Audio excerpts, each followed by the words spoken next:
अस्सलाम वालेकुम स्टूडेंट्स। हमने लास्ट टाइम बूलियन अलजेब्रा में बूलियन प्रोपोजिशंस के बारे में पढ़ा था।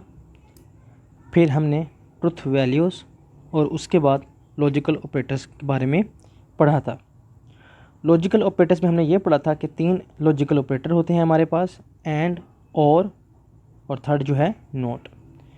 एंड जो ऑपरेटर है वो 2 प्रोपोजिशंस को कंबाइन करता है, और ऑपरेटर भी 2 प्रोपोजिशन को कंबाइन करता है, जबकि नॉट ऑपरेटर कंबाइनर नहीं है।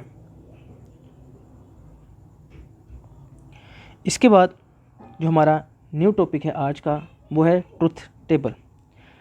ट्रुथ टेबल किसी भी प्रोपोजिशन को चेक करने के लिए या उसकी ट्रुथ वैल्यूज़ को चेक करने के लिए या फाइंड आउट करने के लिए इस्तेमाल किया जाता है।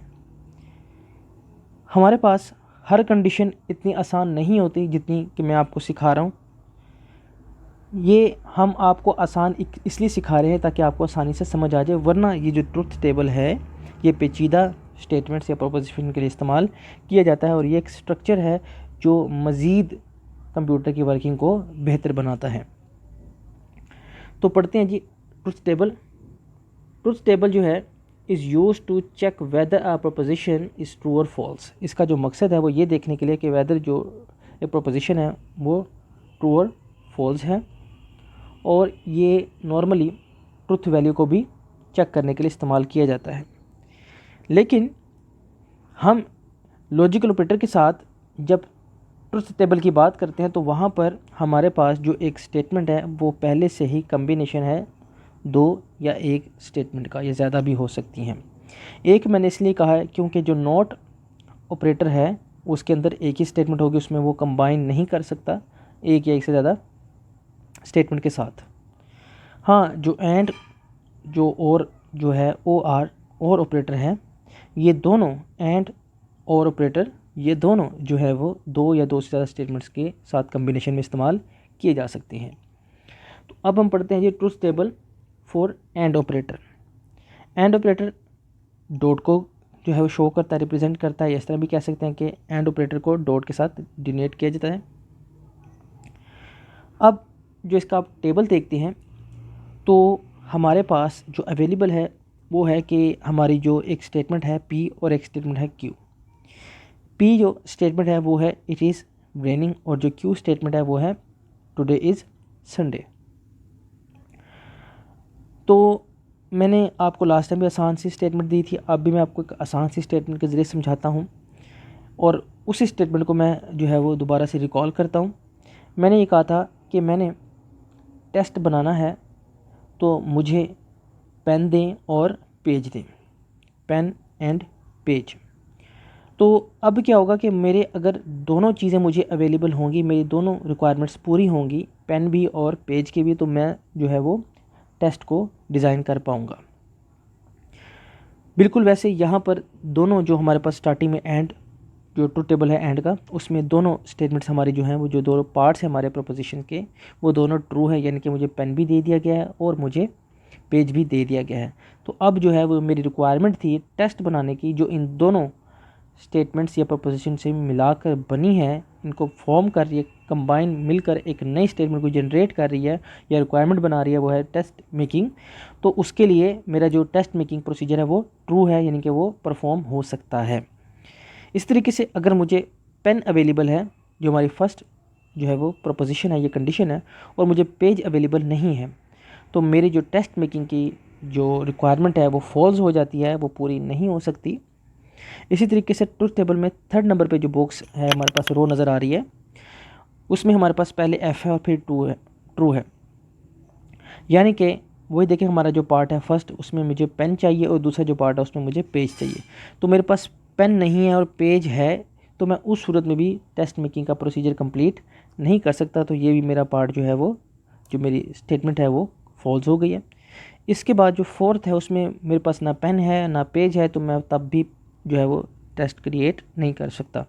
यानी कि एंड ऑपरेटर में, यानी कि ऐसी स्टेटमेंट जहाँ पर मुझे रिक्वायरमेंट्स के दरमियान एंड यूज़ किया जाएगा या मैं करूँगा, तब मेरी दोनों रिक्वायरमेंट्स का पूरा होना ज़रूरी होगा, तभी मेरा जो फाइनल रिज़ल्ट है वो कंप्लीट हो सकता है, अदरवाइज़ मैं अपने प्रोसीजर को कंप्लीट नहीं कर सकता। इसके बाद देख लें और ऑपरेटर। तो और ऑपरेटर के साथ भी मैंने आसान सी जो है वो आपको एक कंडीशन दी थी कि मैंने टेस्ट जनरेट करना है तो मुझे या बुक दे दें या फिर नोटबुक दे दें, या ये भी कह सकते हैं कि मैंने आपको पढ़ाना है तो मुझे बुक दे दें या नोटबुक दे दें। तो इस टेबल में भी हमारे पास जो पहली दो स्टेटमेंट हैं वो ट्रू हैं, और याद रखिएगा कि हमेशा जो हम जिक्र करेंगे वो पहले ट्रू का जिक्र करेंगे। अगर एक ही वैल्यू है तो फिर उसमें क्या होगा, पहले ट्रू और फिर फॉल्स। और अगर हमारे पास 4 पॉसिबल आउटकम्स हैं, यानी कि 2 वैल्यूज़ हैं उनके साथ कम्बिनेशन में, तो पहले दोनों ट्रू, फिर फर्स्ट ट्रू और वही बात फर्स्ट ट्रू ही होगा, फिर सेकंड फॉल्स, फिर थर्ड में जो है वो फर्स्ट फॉल्स और सेकंड ट्रू, और फिर लास्ट में दोनों फॉल्स। तो बिल्कुल उसी सिनेरियो के साथ हमने पहले जो है वो हमारे पास जो रो है और टेबल में, यानी कि और के ट्रुथ टेबल में, वो ऐसे है कि मेरी दोनों रिक्वायरमेंट्स पूरी हो गई। यानी कि मुझे किसी ने कहा कि सर जी हमारे पास नोटबुक भी, और किसी ने कहा जी सर मेरे पास बुक है। तो मैं उनमें से दोनों में से कोई जो है वो दोनों चीज़ों को लेकर या एक चीज़ को लेकर मैं अपना जो है वो बच्चों को स्टडी करवा सकता हूँ या टेस्ट जो है वो जनरेट कर सकता हूँ। यानी कि इन दोनों सूरतों में, यानी कि दोनों वैल्यू जब मेरे पास अवेलेबल होंगी तब भी मेरा काम हो जाएगा। इस तरीके से सेकंड रो को देखें कि मेरे पास अगर बुक अवेलेबल है और नोटबुक अवेलेबल नहीं है तो तब भी मैं टेस्ट क्रिएट कर सकता हूँ। थर्ड रो को देखें और टेबल में, तो मेरे पास बुक अवेलेबल नहीं है लेकिन नोटबुक अवेलेबल है, तो मैं तब भी टेस्ट क्रिएट कर सकता हूँ। हाँ, मैं टेस्ट तब क्रिएट नहीं कर सकता या बच्चों को स्टडी नहीं करवा सकता जब मेरे पास दोनों चीज़ें नहीं हैं, जो फोर्थ लाइन में लिखा हुआ है रो के अंदर, कि दोनों चीज़ें मेरे पास जो है वो ना पी जो है वो ट्रू है और ना ही क्यू ट्रू है। इसका मतलब यह है कि और टेबल में सिर्फ उस वक्त एफ आएगा जब दोनों फॉल्स होंगे, अदरवाइज ट्रू आएगा। इसके डेफिनेशन में आप ये लिख सकते हैं। इसी तरीके से एंड ऑपरेटर में आप ये लिख सकते हैं कि इसमें तभी ट्रू आएगा जब दोनों कंडीशन हमारी ट्रू होंगी, अदरवाइज इसमें जो आंसर है वो फॉल्स आएगा। इसी तरीके से जो हमारा लास्ट ट्रुथ टेबल है अबाउट नॉट लॉजिकल ऑपरेटर, उसमें क्या होगा कि हमारे पास सिर्फ 2 आउटकम है एक कंडीशन से रिलेटेड। अगर एक कंडीशन है तो उसके 2 आउटकम हो सकते हैं पॉसिबल आउटकम्स, या तो वो ट्रू हो सकते हैं या फिर वो फॉल्स। इसी तरीके से अगर 2 स्टेटमेंट्स हैं तो इसके जो पॉसिबल आउटकम्स बनेंगे वो 4 होंगे। वो कैसे कि दोनों सही, पहली सही और दूसरी गलत, और तीसरा जो आउटकम होगा वो क्या है कि पहला गलत दूसरा सही, और चौथा जो आउटकम क्या हो सकता है जो पॉसिबल हो सकता है या पॉसिबिलिटीज़ हैं हमारे पास पॉसिबल आउटकम, वो क्या है कि दोनों ही रॉन्ग हों या फॉल्स हों। तो अब नॉट ऑपरेटर में क्योंकि हमारे पास एक ही स्टेटमेंट है तो हमारे पास जो पॉसिबल आउटकम्स हैं या पॉसिबिलिटीज़ हैं वो 2 हैं, ट्रू या फॉल्स। तो अब क्या होगा कि नॉट ऑपरेटर मैंने पहले भी बताया था वो क्या करता है, सिंपली रिवर्स द आंसर या रिवर्स द स्टेटमेंट या निगेट द स्टेटमेंट। तो अगर मेरा आंसर ट्रू होगा या मेरी स्टेटमेंट वो ट्रू बता रही है तो ये उसको फॉल्स कर देगा या उसको फॉल्स में समझेगा, और अगर मेरी स्टेटमेंट फॉल्स है तो ये उसको ट्रू में समझेगा या उसका आंसर ट्रू में डिस्प्ले करेगा। इसमें मज़ीद कोई ख़ास समझने वाली चीज़ नहीं है, आप इसको डेफिनेशन इसकी रीड आउट कर लीजिएगा। मज़ीद किसी किस्म की प्रॉब्लम हो तो लाजमी मुझसे शेयर कीजिएगा।